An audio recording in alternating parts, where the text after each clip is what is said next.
one of the problems that I have with the so-called social justice warriors and with this movement is that they're enforcing a certain type of thinking and behavior, and they're incredibly aggressive about it, hence the warrior term. Yeah, well, I think a fair bit of that is grounded again in temperament, which is quite comical. I mean, one of the things that our research indicated, research on political correctness indicated that this trait, agreeableness, is a good predictor of holding politically correct views, and also that being female is a good predictor of holding politically correct views.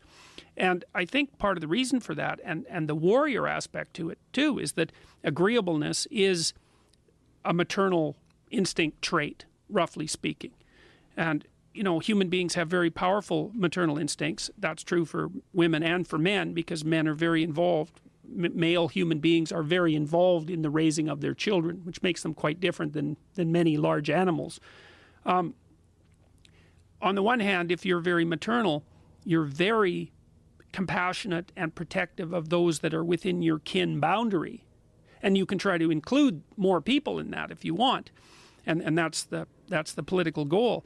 But you're unbelievably hostile to anyone who's outside of that you regard as a threat/predator. And so agreeableness makes you divide the world up into protected children and predators. And you see that on social justice warriors' Twitter pages.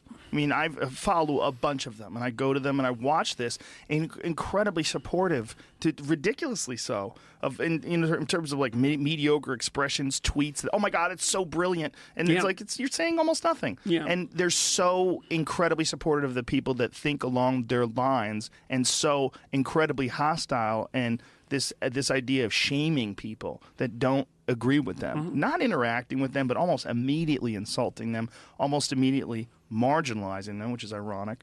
This is what you see constantly, is like super supportive and super aggressive against people that have any sort of an opposing viewpoint. Yeah, well, they're all predators, the ones that have an opposing viewpoint. And that's how they define them. It's one of the things that's very comical about this, from my perspective, is that it's such sex stereotypical behavior, is that at the same time that the social justice warriors are denouncing the idea that psychology, for example, might have anything to do with sex differences, they're acting out sex stereotype behavior like mad in terms of their persecution of predators and their protection of the kin/in group.